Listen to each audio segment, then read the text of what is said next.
Hello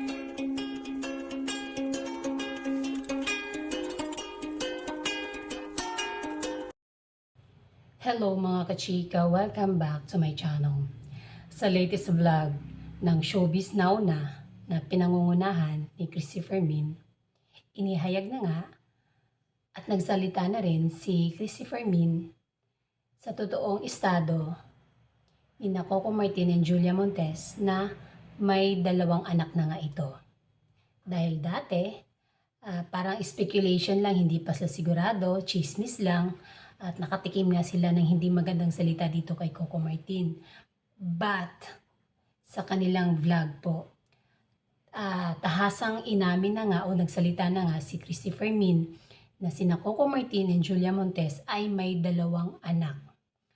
Yung eldest nila is a girl, tapos sinabi pa nga ang pangalan, si Matilda, na sinunod daw sa pangalan ng lola ni Coco Martin, kung saan ito nga ang nag-alaga kay Coco Martin.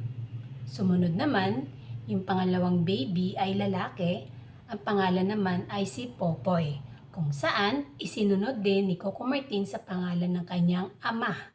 Si Popoy ay magda-2 taon na po, mga kachika. Ayun, talagang sinabi na ni Christopher Min ang buong katotohanan. Ngunit sa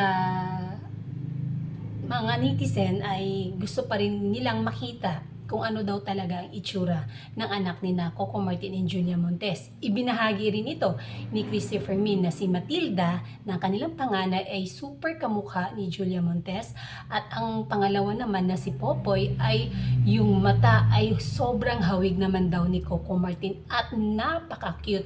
Kaya nung sinabi nga ito ni Christopher Min ay marami nga talagang naintriga at gusto na rin makita ang mga anak ni Coco Martin and Julia Montes, dahil ngayon nga ay inamin na rin naman nila sa publiko na sila ay 12 years nang magkarelasyon. At sa latest vacation nga nila na sa Europe, pumunta silang Italy, ay dito ipinakita nga nila na kung gaano sila ka-sweet, at pansin din ng mga netizen na parang nagdadalang tao na naman si Julia for the 3rd time. Napansin nila ito noong kasagsagan ng promo nila sa kanilang pelikula ni Alden Richards na 5 Breakups in a Romance, at yung vacation nila ngayon sa Europe, na pansin na laging tinatakpan ni Julia Montes ang kanyang belly part. Kaya naman sa pangatlong pagkakataon ay buntis di umano si Julia Montes. Nung nagsalita na nga si Christopher Min tungkol sa anak ni Coco Martin and Julia Montes, natuwa rin ako dahil alam mo, sa totoo lang, wala po talagang lumabas na pictures na anak ni Coco Martin and Julia Montes. Pero matagal na nga itong issue na hindi nga nagsasalita dahil super private nga sina Coco Martin and Julia Montes. Nung nagsalita na nga si Christopher Min sa kanilang vlog sa Showbiz Now na talagang natuwa ako na totoo pala talaga. Pero lahat din naman nagsasabi na nag-iba din kasi talaga ang katawan ni Julia Montes. Sa katawan na lang sila tumitingin na totoo ngang nagkaanak na. At ito nga, 2 na ang kanilang anak at soon magiging 3 pa. Kaya abangan na lang natin ang susunod na balita, and sa takdang panahon ay alam ko ipapakita at ibabahagi na rin nila ito. And that's it. Thank you for watching mga kachika. Don't forget to like this video, share and subscribe, and hit the bell button para ma-notify kayo if ever may bago akong chika. Thanks for watching.